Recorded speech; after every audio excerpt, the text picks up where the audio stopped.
Finley asked a really good question earlier about if you can play with the water in your mouth to make it boil or condense and stuff like that. And a scientist with the same kind of questions, and people ask these kind of questions, which is legit, would use one of these phase diagrams to better predict how this stuff will work out. And like I said before the break, these phase diagrams, they look kind of like a Y. All right, use your imagination. This is kind of a curvy part of the Y, but it's kind of like a Y, okay? And in the upper left-hand part is where the solids are. In the middle of the Y, that's where the liquids are, and the gas is to the right of the Y. And again, if you know about the pressure and the temperature, you can then predict how these substances will change. And even substances like water, H2O, which are known really, really well, they just found a new phase of water. Woohoo! Now it's got a super high pressure. It would be like way up here or something like that. But they're still discovering how these molecules behave, even things like water and sodium chloride. So kind of cool. Again, these phase diagrams, this is for water. And water does look more like a Y kind of thing, and there's like a kind of a bend right there. But in the solid phase, when you have solid molecules, very intense intermolecular forces. So they hold onto each other really, really close. So this would be an animation of the solid phase. It still has movement. You're above 0 Kelvin, but it's much less movement than the other things we're going to see. So let's say you want to turn your water, your solid water, into a liquid. You would have to then increase the temperature. So maybe you go across here. So this part of the Y, this left-hand part, that would be the equilibrium between the solid phase and the liquid phase. So these kind of cheesy diagrams hopefully will give you the idea. The solids are still there, but now we've got some liquid molecules. Now liquid molecules also have intermolecular forces, but they're nowhere near as strong as the solids. All right, so that's why there's more movement going on, stuff like that. All right, so you keep increasing the temperature, then you'll turn into different things. Oops, I forgot about this slide though, so my apologies. One thing that's kind of forgotten about when it comes to phase diagrams is you can predict if the solid phase is more dense than the liquid phase, or the liquid phase is more dense than the solid phase. And what you want to do is you want to look at the slope of the solid liquid line. So again, these are phase diagrams. Sometimes they look like this, and sometimes, like on this one, they look like this. Now, slope is something we start talking about in lab, if you're with me in lab, but if you're not, positive slopes, they increase up and to the right. And you want to look at the solid liquid line. So in this version right here, if you look at this solid liquid gas line, this is a negative slope. It's increasing, if you will, up and to the left. This would be a positive slope. It increases up and to the right. So positive slopes, the solid is more dense than the liquid. You can think like the solid is pushing on the liquid. That's why the solid is more dense. On the other hand, if you have a negative slope like this, then the liquid is more dense than the solid and it pushes itself on. So in this picture right here, we have a positive slope. It's increasing up and to the right. So we would say for these kind that the solid phase is more dense than the liquid phase. And at this time, after taking a midterm, you're probably like, oh boy, Russell, that's really exciting. What's so cool about that? Well, believe it or not, ice cubes floating on liquid water is a very rare phenomenon. If you had liquid iron, molten iron, and you put solid pieces of iron on it, the solid iron would go to the bottom, because most of the time the solid phase is more dense than the liquid phase. More dense things go to the bottom and less dense things go to the top. However, liquid water with ice cubes, solid water, the ice floats on the top. That's because water doesn't have a positive slope right here. I'll show the thing again. It has a negative slope. And there's only 3 or 4 substances that have these negative slopes, where the liquid phase is more dense than the solid phase.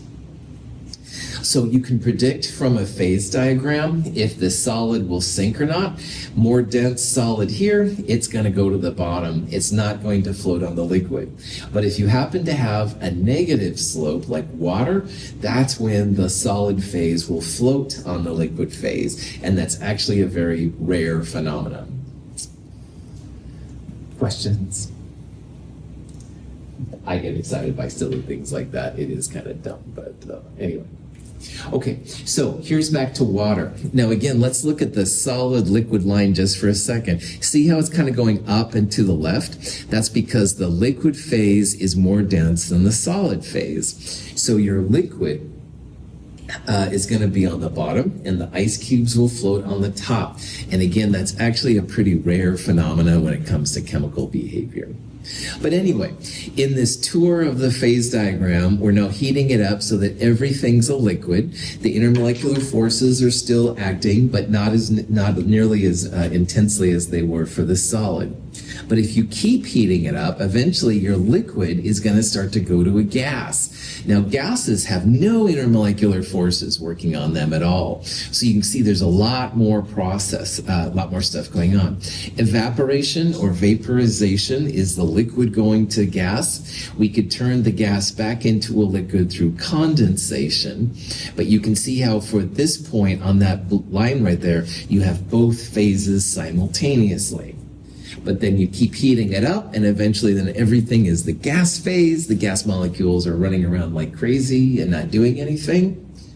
At the bottom, you're going to have the interface between a solid and a gas. This is the sublimation or deposition phase. And that these places, you'll literally have the solid and the gas in equilibrium.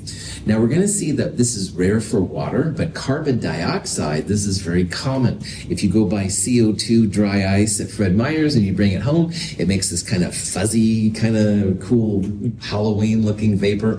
That's because the CO2 solid is turning directly into a gas. It doesn't go through a liquid like water does. But the really cool parts, there's a couple of them. First of all, this point right here, which is at the intersection of the solid gas, the solid liquid, and the liquid gas line, it's called the triple point. And if you know the conditions for the triple point, you would see all three phases at the same time. So imagine if it was water, you would have ice cubes in liquid water with gaseous steam over it, all right? This seems kind of science fiction, but again, if you know the position, you can see all three phases at the same time. So in this diagram right here, again, the triple point is going to be right where those 3 points come together right there. So if you are at a pressure of 2 millimeters of mercury, which is what the y-axis is, and at a temperature of 54.34, that's the triple point. All right, the triple point is where all three phases, solid, liquid, and gas, come together. They're very specific. So this for oxygen, you'd have to be about 54 Kelvin and very, very low pressure, 2 millimeters of mercury. But again, it can't be done. For water, the triple point is almost 0 Celsius, just a tiny bit over, but the pressure is very low. So again, 1 atmosphere, which is roughly where we are right now, 760 millimeters of mercury, you'd have to get down to lower than 5 millimeters of mercury to see all three phases of water. This is a picture of water at the triple point. You can see it's boiling, so that's the gas. Here's the liquid, but you've also got ice on the outside. So all three phases are actually present at the same time. This shows the triple point for a compound called cyclohexane. It's about 0, close, not too far off 0 Celsius, a little low pressure. But anyway, right now you can see the liquid, it's turning into a solid. So that would be normal freezing. But there's a gas bubble. And the gas bubble means that there's gas problems going on as well. So you can see here how this stuff doesn't know what to do. It's got liquid turning to solid, and then it bubbles, it evaporates, and there's evaporation going back to liquids and solids. So at the triple point, the chemicals almost don't know what to do. All right, very dynamic. I always thought that would be kind of cool to have a planet at the triple point of some compound, but I watch too much science fiction. The critical point is another part that's really interesting. If you get to a certain pressure and temperature, which is usually pretty high up, you end up with what they call the critical point temperature or the critical point pressure. This is really important for carbon dioxide for many different reasons. First of all, in Venus, which has a very high pressure and very high temperatures, they feel that they have basically supercritical CO2. Supercritical CO2 is much different than normal CO2. So for example, they use this supercritical fluid of CO2 to decaffeinate coffee. So if you've ever been curious like how you get caffeine in Coke products or something like that, this supercritical CO2 does it really, really well, which doesn't make chemically a lot of sense, but it does extract the caffeine really well. You can do it chemically, but then you'd end up with nasty chemicals and stuff like that. So if you've ever had decaffeinated coffee, supercritical CO2 took the caffeine out. And again, if you've got energy drinks and Cokes and stuff like that, those are all the caffeine came from this process. So kind of interesting. For water, supercritical point is 374 degrees Celsius and 218 atmospheres. So very, very highly pressured. 1 atmosphere is normal pressure, and of course also a very high temperature. The last thing we're going to talk about in this chapter are solids. And solids are really interesting. But solids is a huge, huge subject. It incorporates geology, engineering, chemistry, lots of different things. So when it comes to solids, which have the strongest of all the intermolecular forces, there's kind of like 2 kinds of solids.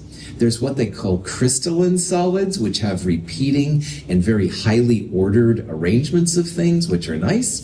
But there's also amorphous solids, and amorphous solids don't have nice repeating units. So silicon dioxide, SiO2, can be in a crystalline form or an amorphous form. Amorphous solids will be things like clay and dirt. It's hard to know from one sample to the next what it's going to be like. In this class, we're going to focus just on crystalline solids because they have predictable units, all right? If you go into geology, there's a lot more you can do with amorphous stuff, but it's just more fun than we need in Chem 222.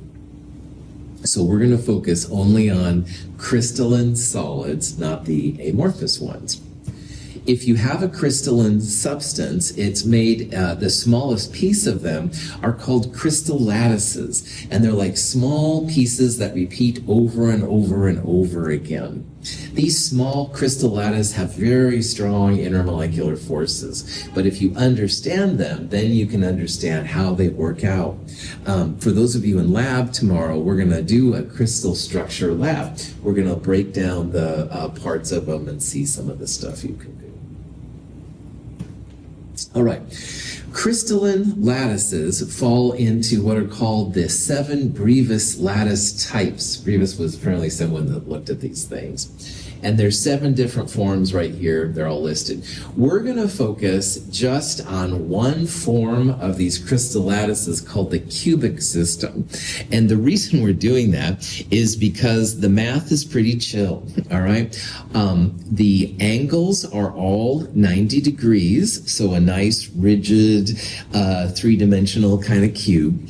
And the lengths are all equal, so the length, width, and height all have the same value. In other classes with other kinds of compounds, you might run into these other kinds of things right here. I used to do a lot of hexagonal kind of work in graduate school, which was another form, and there's orthorhombic, et cetera, et cetera. But in Chem 222, we're only going to focus on the cubic lattice systems. So of all the solids known, we're only looking at crystallines, we're not working at the amorphous ones. And of all the crystalline ones, we're only looking at the cubic ones. So I apologize, this is pretty simple, but on the other hand, it'll give you a good sense for how solids work.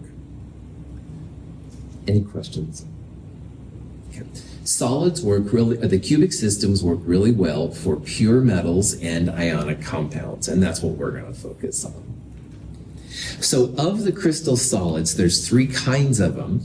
The first one's called simple cubic, the second one is called body-centered cubic, and the third one is called face-centered cubic. And I have handouts. Now, all of these, the length of the sides are the same. So the volume will equal side cubed, if you will. But the difference is, if you look at this one, there are atoms only in the corners, all right? Like each corner has an atom, but there's nothing in the middle.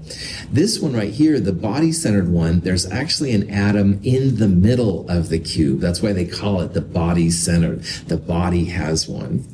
And in face-centered, you don't have the one in the middle, the body one, but each face of the cube has an atom in it. And so all of these length, width, and height are the same. The angles are all 90 degrees, but we're going to see that the net number of atoms is a little bit different. Simple cubic unit cell has one atom at each corner of a cube.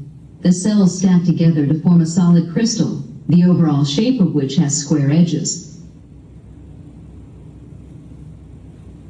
Each ion is shared by 8 different but connected cube cells. When we look at pictures, the arrangements of body-centered cubic and face-centered cubic unit cells are similar but more complex.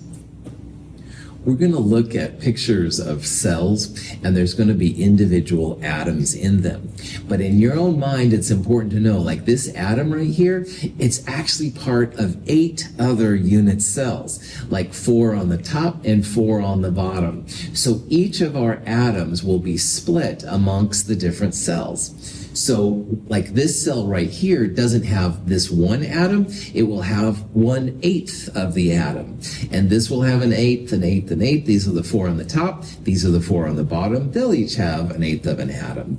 So the atoms are split amongst the different parts. And the unit cells combine together to make these really strong intermolecular force compounds with high melting points and stuff like that. This is a set of diagrams that show the body-centered, thanks for blank, the simple cubic unit cell. Sorry, this is the simplest one. And you can see here how a person has taken a chainsaw, if you will, and cut off the parts of the atoms which aren't in the cell. So this was an atom, and now you can see they shaved off 7/8 of the atom. So now there's only 1/8 of the atom left in the cell. So when people talk about simple cubic cells, there are 8 corners, and each corner has 1/8 of an atom. So 8 times 1/8, 1 net atom. All right? It's not like an atom in the middle, but each corner has 1/8 of an atom. In lab, we'll talk about how the edge equals 2 times the radius, which will be important too. The edge would be the length from one side to the other. And again, all the cells here will be the same. So the simple cubic is the simplest one with 1 atom. The body-centered is similar, except there's 1 atom completely in the middle. So if you take out that proverbial chainsaw and you start hacking away the parts that aren't in the unit cell, which is what's happening here, you can see there's the corner atoms like the simple cubic had, but there's also an atom in the middle. So when people talk about the number of atoms in BCC, it's 1 in the middle, 8 times 1/8 in the corner, 2 net atoms. All right? So Tim, we'll say, is in charge of a UPS truck, and he wants to make as few trips out as possible. Simple cubic versus body-centered, he'd rather have body-centered because you get 2 atoms in 1 cell, 2 pieces in 1 box. So you'd make fewer trips, if you will, with a body-centered than you would with a simple cubic. So on the periodic table, a lot more atoms are body-centered cubic. They're more efficient. You get more atoms per cell than you would the simple cubic. But there's still one more, and it's called the face-centered cubic. Now for us, face-centered cubic and cubic close packing are the same. There's some subtle differences. We don't need to worry about it. Anyway, once again, if you shave off the parts that aren't in the cell, an interesting thing happens. Now face-centered doesn't have one in the body like the last one did, but it does have 1 atom in each face. And you can kind of see right here, if you take your chainsaw, those face atoms, half of it gets cut away and half of it stays inside. Now a cell has 6 faces: front, back, top, bottom, left, right, okay? And each of those is going to have one atom that's half in and half out. So when people talk about face-centered cubic, they have the 8 times 1, 8 corners that these have all had, plus 6 faces with half of an atom. So 6 times 1/2 is 3, plus 8 times 1/8, which is 1, 4 net atoms in the face-centered cubic. So Tim says, hey, Russell, I don't want body-centered cubic now, I want face-centered cubic. And he would be right. More atoms means more efficient packing. You get more bang for your buck, if you will, in a face-centered cubic than the body-centered, which has only 2 atoms, or simple cubic, which is just 1 atom. So there's a lot of FCC, face-centered cubic atoms on the periodic table, as we're going to see. So when you're thinking about atoms, just realize it's only talking about literally the cube, all right? It's shaving off the other parts which aren't in that particular cube. And you can see then how the face-centered gets a lot more atoms in than the body-centered or the simple cubic does. So here's a random question. We have a unit cell, and it's found to have 2 atoms per unit cell. Which one is it? Well, remember, the simple cubic was 1, this face-centered was 4, it was the body-centered cubic which had 2 atoms inside of it. Questions on that? On the periodic table, only polonium is arguably the only one that has a simple cubic unit cell. Polonium is really dangerous, it's something you want to deal with, but it is a simple cubic. The light blue ones here and here, those are the body-centered cubics. And the face-centered are basically these other ones, especially the brown ones and stuff. I would argue that these kind of light pink ones are that way too. So Mother Nature likes them to be more efficient, all right? Likes them to have the 4 atoms per cell, not just 1 atom or 2 atoms. They figure these things out with X-rays. They take a little sample, they fire X-rays at it that go through a plate, so it's a nice 2-dimensional beam, and using the patterns on like a piece of film, they can back calculate all these things, which I'm just amazed at, all right? The science and the math behind X-ray analysis is just incredible. But it can be done, people do it. If you become an X-ray crystallographer, you will have lots and lots of research papers in your name because other people will make these compounds. You'll analyze it with your setup to tell if it's FCC, BCC, whatever. You get your name on the paper. Woohoo! Scientists get excited by these things. All right. So knowing all these informations, there's actually kind of a way that you can figure out if something is body-centered, face-centered, or simple cubic. So this is an example with aluminum. The density of aluminum, 2.699 grams per centimeter cubed, and with a radius of 143 picometers, which is a length of unit, we can actually figure out that this aluminum is face-centered cubic. And at first this seems amazingly daunting, but it's actually not too bad. Now, to figure out something like this, thank you, that's good, thanks, Brilliant. To figure out something like this, there's going to be a couple of things that we'll need. In the lab, we're going to do tomorrow, if you're there, or just take it as a leap of faith. The edge of a unit cell equals 4 times the radius divided by the square root of 2. And in the lab, I'll go through the math required to figure this out. But for right now, let's just take it as a leap of faith. So if we wanted to find the edge in centimeters, what we could do is first take 4 times the radius and divide by the square root of 2. Now 143 picometers is a type of length. So 4 times 143 divided by the square root of 2, 404 picometers. That's the length of one side. But having a length in centimeters is going to be really helpful. Now, a picometer is 10 to the minus 12 meters. And a centimeter is 10 to the minus 2 meters. So if you combine those together, there's 10 to the minus 10 centimeters per picometer. This is Joy with the metric system. So the length of the side, 4.04 times 10 to the minus 8 centimeters. This stick is roughly a meter. A centimeter would probably be about from where my finger is to the edge. So this is 10 to the minus 8 centimeters. It's a really, really small amount of length.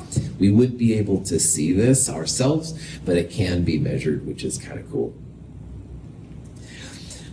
In the lab that we're going to do tomorrow, if you're in Chem 228, you can do this kind of pathway. Take the radius and go to the edge, which we've done right here. Edge cubed will give you volume. Volume times density will give you the mass in grams. The molar mass will turn into moles, and from there you can find the number of atoms. And we're going to do this in this problem.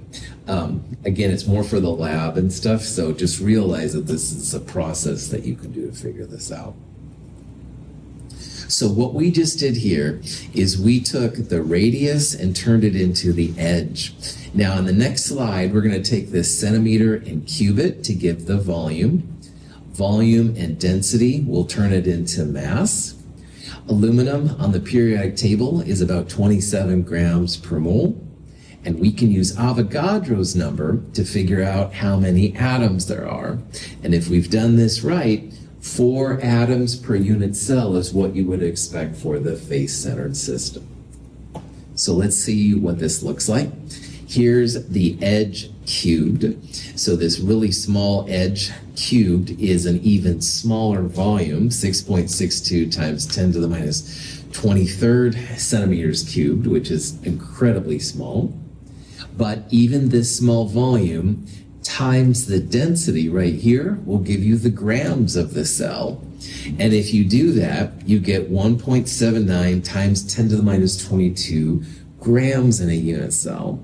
So these cells are super small. It doesn't have a lot of mass, but it is a certain number of grams, which you can calculate, which is just crazy. So in this slide, we took the edge and cubed it to get to volume. And then volume times the density does give you the mass in grams of the object. The next step, we'll go grams to moles, and then finally moles to atoms to see if it's FCC or not. Now, 26.98 grams per mole is the molar mass of aluminum, and Avogadro's number, 6.022 10 to the 23rd per mole. So notice here how the moles cancel out. You can actually calculate the mass in grams of one atom. And if you do that, 4.480 times 10 to the minus 23rd grams. So we had this many grams in the last slide, this many grams per atom. You can see how the number comes out to be basically 4 atoms per cell. So this verifies that you have 4 atoms per cell, which is face-centered cubic. In lab tomorrow, for you two anyway, we'll do some more of this. We'll talk about it more. But hopefully you can kind of see how this little pathway kind of allows you to go from one side to the other. Okay. Ionic compounds have positives and negatives, and you can also use these unit cells to figure out lots of information on them. These have really strong intermolecular forces. Those ionic strong things are really strong. The melting point's just crazy high. And they're crazy high because those opposites are attracting, and there's multiple ones of them. So that's why they're so intense. When it comes to these simple ionic compounds, there's 3 types of them. They're called tetrahedral, octahedral, and cubic. And opposite charges will attract. And you can think about the opposite side as being in the holes of it. Cesium chloride has the simple cubic lattice. It's the simplest one of all of these and stuff. The cubic one has an atom in the middle and the other ones around the outside. And they call this the cubic hole system. If your atoms are relatively big relative to the other one, the cubic works out really well. You can think about the cation being either in the middle, like it is here, or on the outside. Remember, the outside atoms are each 1/8 times 8. So 1/8 times these 8 on the outside, that's one atom for every chloride in the middle. Or you can put the anions on the outside. It really doesn't make any difference. But the net result, one cation per one anion, cesium chloride. Now, sodium chloride, the sodium and chloride are closer to each other in terms of size. Chloride is still bigger, but the sodiums aren't that much smaller. So they call them the octahedral holes. They kind of go in the middle of these different lattices. And so when you figure it out, you still have one Na per one Cl. And again, we'll look at these more in lab tomorrow if you're going to have lab. Relative sizes of the ions of cesium chloride make it possible for the cesium ion to fit snugly into the hole between 4 chloride ions. In contrast, sodium ions are relatively small. The distance between the sodium and chloride ions is too great for the sodium ions to be attracted to the chloride ions when occupying that hole. So you can see how it's the ratio of them that makes a big difference. The size of the cation to the size of the anion. The structure of sodium chloride is, therefore, different than that of cesium chloride. So even though they're 1-to-1, Na plus to Cl minus versus cesium plus to Cl minus, they do have different kind of structures. So they talk about what's called a radius ratio sometimes. Radius ratio is literally the radius of the cation divided by the radius of the anion. And depending on the value you get, you'll have octahedral, which is what sodium chloride is, or you could have the cubic, which is what cesium chloride is.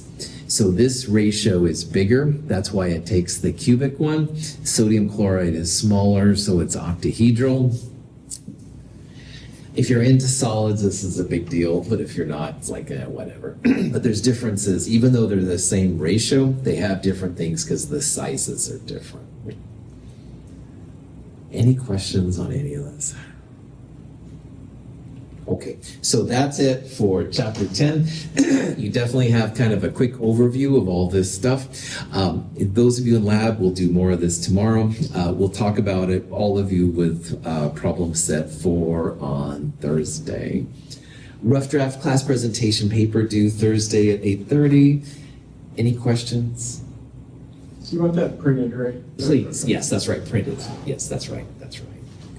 Thank you all for being here. I know it's rough after an exam and stuff, but I sure appreciate you all being here. So thank you. Have a great day.